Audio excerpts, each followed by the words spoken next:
Hey guys, welcome back. It's Lucid, and I'm joined by Maryland. Howdy, gamers. We're going on a bit of a binge. This is our third turn in a row, but they've been quick as we've been recording. Bang, bang, bang. Yeah. And I'll just say this turn, I look at it and all these messages. We're back with omniscience. We probably waited a week for this turn. All the complexity. I think so. And this is all we got. This is me. I'm cracking the whip. It's not a popcorn turn. I'm cracking the whip from afar, but we'll see. It's possible a couple of these are big fights. It totally is possible. Oh, okay, so maybe this is a popcorn turn. I expect a very big battle, one of the largest of the game, on the Throne of Water, Province 62. So that's that's the throne that's to the south for Vanheim, but to the north for Pelagia. And it's got a tree lord in it. Right. I expect Pelagia will try to free it from the lake. I cannot afford to lose it, so I'm sending almost everything possible, including Stygian paths with my Pretender and a Lich, in order to bring a lot more troops. My Pretender, who is boosted to Astral 11, will also cast Master and Slave with 3 pen to the extra Astral, followed by Astral Domination at the end of the script. I'm also casting, in some cases, recasting pretty much all possible battlefield spells that can benefit me. If Pelagia takes the battle, he'll have to pull out some amazing tricks to win. My biggest worry is that he may be able to defend the fort successfully after a big battle. Yeah, that's always a concern. Well. This looks like popcorn. Uruk, adding the bot to the list of things I've somehow outlived. Yeah, this was during the middle of bot. Yeah. Oh, yes. So, let's take a look in the Great Woods. Now, what's interesting about this is at the end of the list, which means this could be a fort storming. What he's expecting is that the adjacent fort that's underwater, there's a little pond nearby, Pelagia is going to come out and fight him outside the fort. But that might not have happened if we'll see. Yeah, no, this is a fort storming. Oh my. Oh, that's a good size. I think he gives it up. And the tree lord. That's just the tree lord. There's no way the tree lord's going to hold this, right? Not on his own. What's the tree lord casting? Oh my gosh, this is going quick. Oh, and look at that. He's damage reversal and regen. Huh. Okay. It's kind of interesting. Oh, a Vanheim hit him already. Look at that. He's got a great sword of sharpness. Vanheim. Oh, that boom. was pretty quick. And it is devils don't mess around, guys. Let's make sure I didn't miss anything. This was... Okay, yeah, he didn't fight. No. Well, son of a gun. Arco did the math. He said, we can't win this one. We're not going to send troops to die. Yeah. Just run away. Oh, a horror. Did this work? God, it is not going to be easy for Pelagia to win this game. But it's not easy for anybody to win this game. I feel a little bad.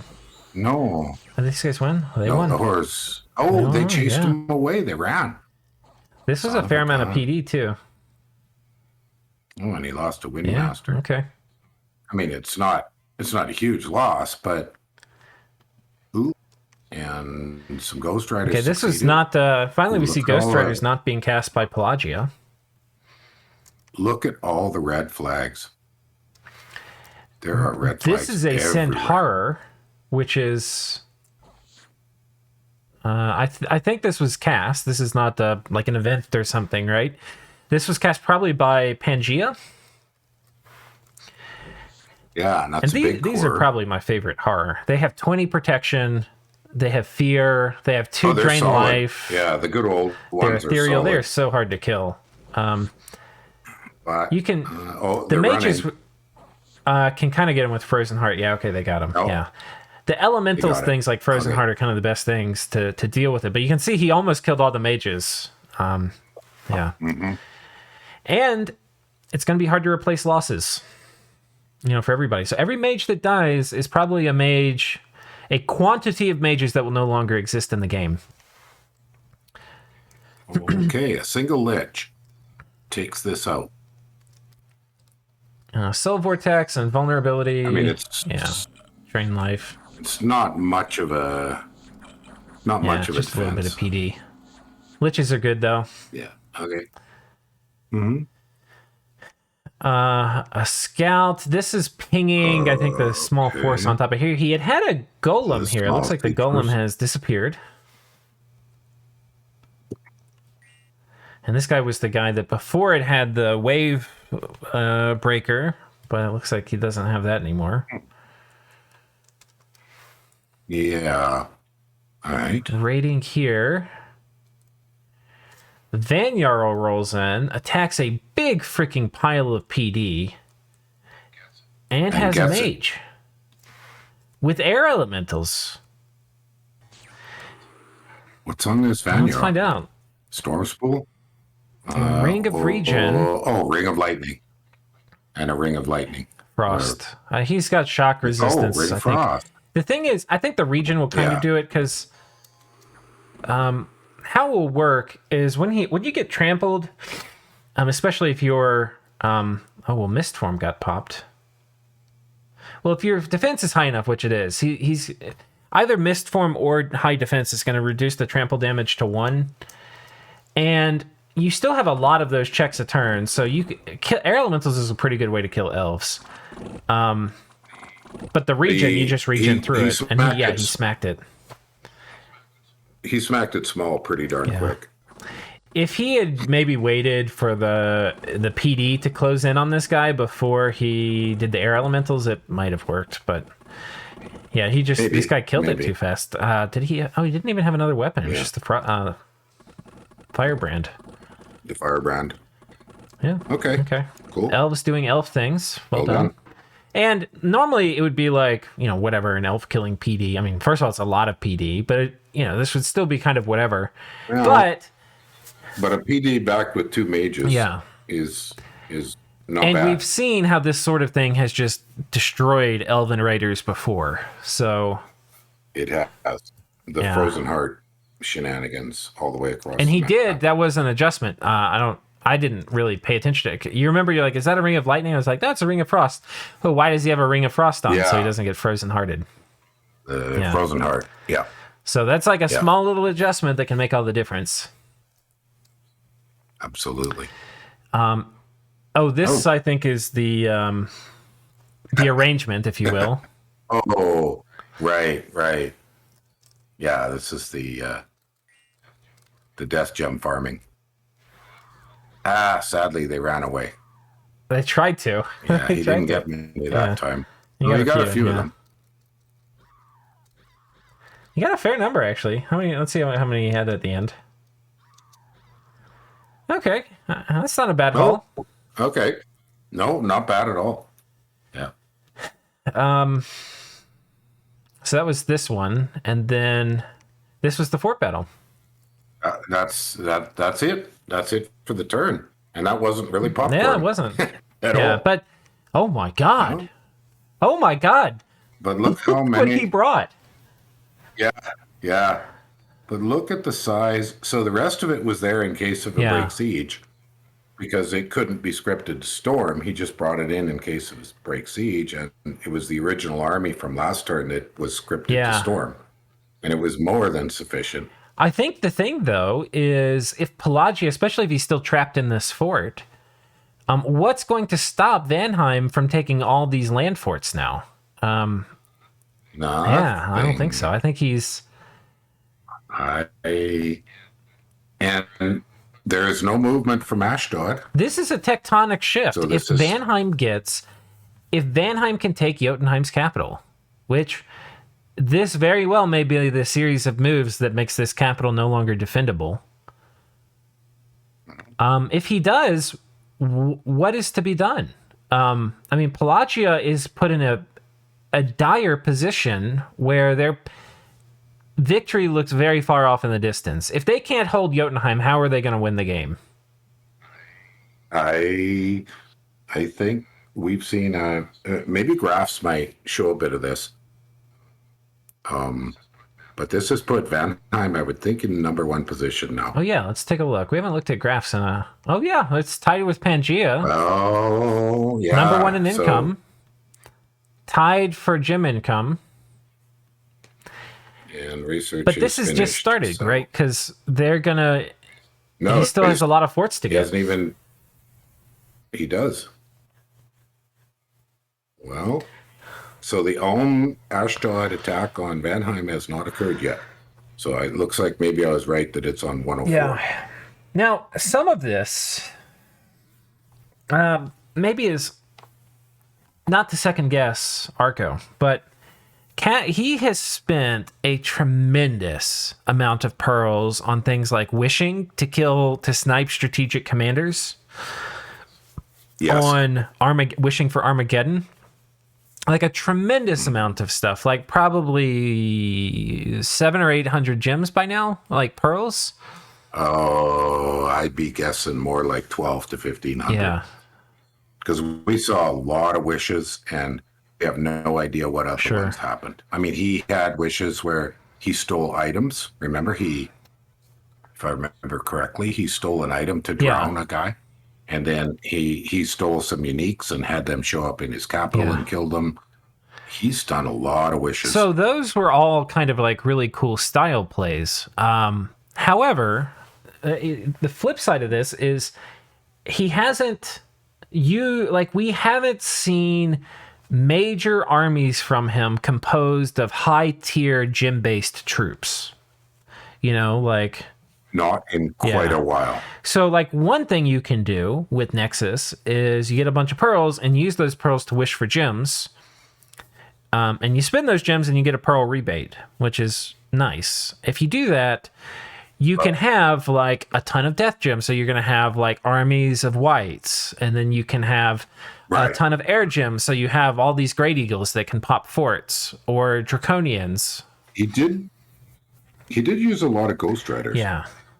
And they don't keep alive, but he used a lot of them, and that's a lot of gems. Yeah, that too. But the other issue might be he's struggling to cast those spells without killing the caster. Yeah, under it could be. corruption. It could be. So I don't know. I feel like he is struggling because, like, when Vanheim rolls up with an army like this is a very hard army to cheese. It is so hard to cheese it. Like, you kind of have to fight. Like, demons have really high MR. They have, like, base 17 MR. He's getting this stuff that's immune to flames from the sky. And even round one storm doesn't stop the storm demons. It does stop the devils. And, he's probably got life for life. We didn't really look here, but he's probably got that. So this is probably just a very hard army to cheese. Like, you probably, to fight this, and I could be wrong, you probably need a badass army of your own and then to meet them in the open field. But we'll see. The only other option, there are certain things you could do just to whittle it away with single SCs or double SCs with, Wrathful Skies or various options like that are attrition based. Those things get really hard to do in the late game with blood. Like, life for life will just delete things, and thugging devils and storm demons is no joke. Like, devils are hard to thug. You can do it, but they're hard. They've got the magic attack. They've got, I don't know if we can see any of them. I forget how much it is. Yeah, there was a bunch of them in the storm. Yeah, this Barbed Tail does 50 armor negating fatigue damage. Yeah, they hit. They'll knock your ass out super fast. The Trident is a ton of piercing damage, which if you buff it with strength, it goes up to close to 30. Well, you clearly want round one storm, so preferably an item, but that only deals with the devils. It just slows them down. That doesn't deal with the storm demons. So. And then he had the Sword of Sharpness Van Herses that jumped on the tree. It's just, this is not an army you can cheese easily. No. So. But he has previously annihilated armies like this. Although I think the difference is that Vanheim just has a lot more tools now. Tools he didn't have the last time we watched this. And because remember, this was, I think, the same fort we watched Vanheim lose a gigantic army in the previous Vanheim. Well, that previous army, it got hit with Army of the Rats, so they got the HP Malice, and then it got hit with Flames from the Sky. That's right. And here we can see it's an army much better suited to deal with flames from the sky. And I don't think he got Army of Rats off. So, you know, I think he's evolved, is what I'm trying to say. Which is, you were saying that too earlier. I agree with you. Yeah, I totally agree with you. I think Vanheim's tactics, his scripting, has gone up an order of magnitude over where it was the last time he tried this. So he has learned a bunch of stuff on. I think what he's got is he kind of knows what tools Pelagia can use, and therefore now he can counter them. Yeah. And I don't think Pelagia has new tools because he's had top end research for so long. He doesn't have much in the way of new stuff he can pull out. Yeah. I'd be interested to hear his thought process. I mean, there's so many ways he can go. Like, if he's going to go... Here's the thing. For him to do a reverse throne rush, he needs to have a fair number of thrones. And he just lost one. If we look at the throne situation, he's only got one throne. You can king make... The reverse throne rush is... Yeah, you can't do it as a strategy to win. You could king make, maybe, which I think is shitty. And be like, oh, well, I'm going to make sure Pangaea wins. Fuck you guys or something, you know? But... and try to snipe thrones from Vanheim. But he can't make himself this win. This is going to put Vanheim... This is going to put Vanheim at 10 throne points. Is that right? So if he... Yeah. Yeah. Because he's going to claim that throne of water. So if he goes eats all, game. Yeah. But it's turn 100. This is what needs to happen. I don't think you can be scared of somebody having 10 throne points here. I mean, you should be concerned, but you need to try to get your own 10 throne points, you know, like, because it's still, the people have to get 3, you know, he still has to get 3 more thrones. I'm going to toss out a prediction that I could eat my words badly, but I think Pelagia is out of the game for the running for the win. I think it's over. He's still got Nexus, right? Oh my God. Somebody dispelled. Wait, what the fuck? Two different spells. 2 spells are gone. Astral Corruption is gone. Hold up. What else is gone? The Nexus No, I know, is that's gone. what I said. What the fuck? Oh my gosh. What turn did this happen? Oh, wow. It was this turn. Oh, Nexus is gone. Okay, I really can't see somebody dispelling it. I'm thinking the caster got horrid. I'm going to tell you what happened without even knowing. Okay. Okay. Vanheim lost Astral Corruption, and you know how he lost it? I'm pretty sure he lost it by his god dying, trying to Stygian path in. Because he had said in his message, I'm Stygian pathing my god, and I was thinking, oh, that's pretty risky in the back of my head. Is the god there? It would be on top, not in the fight. No sign of it. It is not there. I doubt we're going to see it in the capital. There. Yeah, so... No, there's the goat. That's goat. I think the god is dead. And I think the Kraken was coming in with... he was probably the one holding up Nexus. We don't see any sign of the Kraken here. Don't see any sign of the Kraken here or here. There is no sign of the Kraken. Good gosh. I think the Kraken was coming in with astral travel, with... I don't know what army he would have come in with. But I think he probably got hit by a Doom Horror. And we're not going to see assassination battles. I think he died to it. But the Kraken, you know, could have done Master and Slave and other bullshit inside this. Or it's possible... Kraken is one of also the few chassis that might have been able to super combat in this. Because you have enough resistances, you have a big enough HP pool, you just... And lots of buffs. It's possible you just sit them here right next to the tree so they both occupy a tile. Maybe the tree casts... but you know what? No, I don't think he planned to defend this because the Tree Lord has no gems. Maybe. If he planned to defend it, I would have had gems on the Tree Lord. You know, though, it's kind of interesting because the tree cast regeneration. He didn't cast personal regen. That kind of because you would think you would cast personal regen, right? Why would you cast regen as the tree? Right. I'm guessing the tree was casting regen on a kraken that was going to pop up right next to it. Oh, good gosh. Oh, wow. What else did it cast?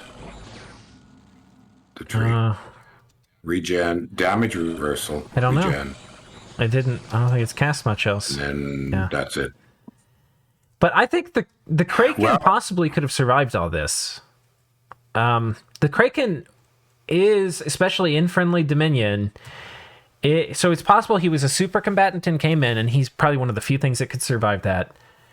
Just because he's going to be regenning like 50 a turn, and you can have, liquid body on him, and, astral shield, and,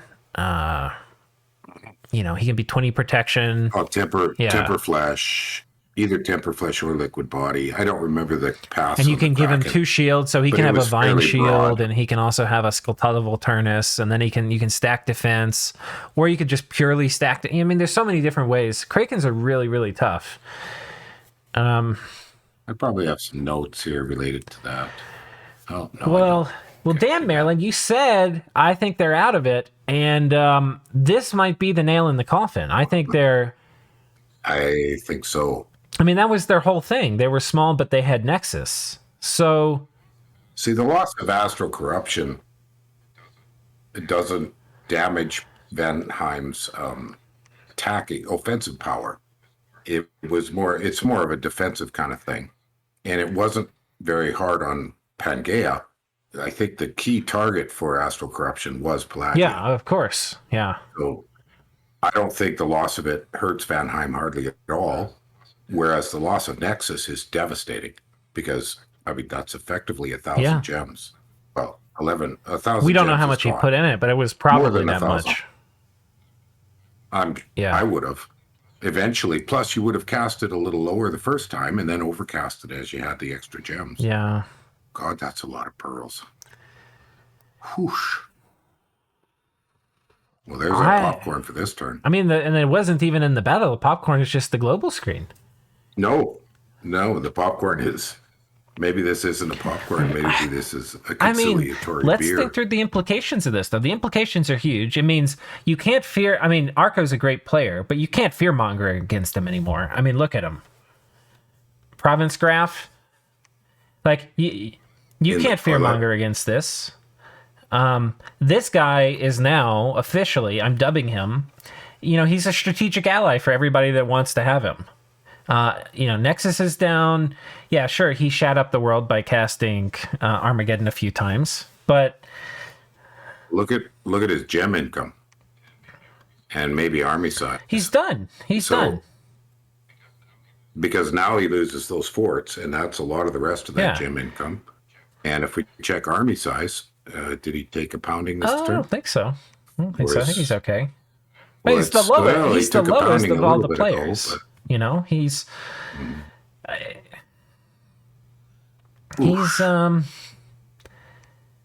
so now that's right. You can't fearmonger against him. The 2 big players are Pan and Vanheim. He's going to be saving up for another Nexus cast, but I don't think that's really relevant. Well, what do you think Pan would do now? I mean, my gut feel is Pan's going to watch these 2 guys, Ulm and Ashdod, do something, and then try to eat one. I think so too. I think for Ulm and for Ashdod, they need to cannibalize one of the big powers, and they've probably chosen Vanheim. They better hurry. For Pangaea, they have a lot of. They have so many options. They can vulture. They're just in a great position, right? Because first of all, I think Pelagia is going to have a hell of a time defending any of this from him with Nexus down. Well, look at that army southeast of that. This is terrifying. Look at how many storm demons. So that could be 300 storm demons, plus fiends of darkness, plus demon knights. So you know, Pan's basically got this, so he can just take this when he wants to. He can take the rest of Pelagia's stuff underwater. And then he gets to decide the exact right point to either attack everybody, right? So to attack Vanheim, Ulm, and Ashdod, or to just vulture Vanheim if they're winning or losing, or to go and stab Ulm or Ashdod in the back. I mean, he's got... Actually, I have another one. I think Pangaea is now in a position to take the big pawn from Pelagia. If the Kraken is dead and Nexus is down, he could... Because he's demonstrated solid techniques for Kraken water forts. He can totally do it. The thing is, you have to protect the guy leading all your storm demons from like assassinations or what have you. But I think he can do that. And if you get if you get Pelagia's cap, you can make it so that you can insta kill the Kraken if he gets him back. Well, and Pelagia might have another wish caster, but. An alternate method is use liches and wraithlords to lead those storm demons, and then split them up into small squads. So if you lose one, you only lose a tiny bit. I mean, you need to bring the water-breathing items enough to do that, but Pan can manage that. Yeah, that's another good option. And then you've just eliminated... that's a great idea. I love that idea, Maryland. Well, what I mean by it is no one else could contest it. Yeah. And it gives you something to do while you sit on the sidelines and watch to see what you should do about the evolving situation between... Because this, by the way, if Ulm and Ashdod win this conflict, this 2v1, the game state doesn't change very quickly. It's just, instead of Vanheim being, tied for position 1, it's Ulm or Ashdod. If Vanheim starts winning the 2v1... things can change very quickly, and Pangaea would need to be ready to move really fast. But that's why I'm mentioning that right now. I'm sure that Sai has seen the action in the globals. He takes one look at that and he says, "Well, if I go at this pond, none of the other 3 players can stop me because they haven't geared up for underwater attack, whereas he has." Do we know what Pelagia has as their bless? I didn't note it. I went to look it up. Well, we should be... Could we see it anywhere? Not from these guys. A mermage, no. No. One master, no. Shoot. I should have noted. Priest. Oh, there we go. Okay, let's make a note of it. Well, I'm wondering if Pelagia has shock resistance. Are one of these a priest? Oh. There's a priest there somewhere. Here it is. No? There it is. I think it was in this first battle. I think I clicked the second one. Oh, okay. And maybe it died. Did he already kill it? No, he got 2 mermages. Oh, here's the priest. Okay. Okay. All right, grab this and I'll grab a screen clip. Magic weapons, defense, strength, farcaster. So he doesn't have shock resistance. That means these storm demons are going to be magic underwater. Okay, I got the clip. Now, he does have magic weapons, so they'll be able to kill storm demons, kind of. But, yeah. I think Pangaea can go. I think that's a great idea. I didn't even think of that, but that's a brilliant idea. Just go in, kill them. Then you don't have to worry about somebody coming and shitting up the world again with Armageddon. Well, they can't vulture you when you're doing it. And then you get to see which side you want to jump in. Leaving Pangaea as a free agent in this. And Sai is not the kind of guy who's going to sit there, I don't think, for too long. Like, things are going to get to be the right moment, and he's going to do the right thing at the right moment. Like, him being a free agent here is just terrifying to the game state. Well, I guess my summation of this turn is the loss of those 2 globals is largely, it's to the advantage of Vanheim and to Pangaea, both of them. And I think Pangaea, it's even a bigger advantage. Well, I think with Pangaea, it's the biggest advantage because of the game state, which is I think everybody's about to go on Vanheim. So That's a part of it too. Yeah. All right. Well, this was actually exciting. It was. And I think the game got more fun for everybody too, hopefully, because the shit globals are down. Yeah, when you guys get to see this in a couple of months. Yeah. I shouldn't say that. Sorry. That's kind of crapping on the whole situation. But my gosh, the game is going slow. But... All right. We'll see you guys next time. See ya. Bye, guys.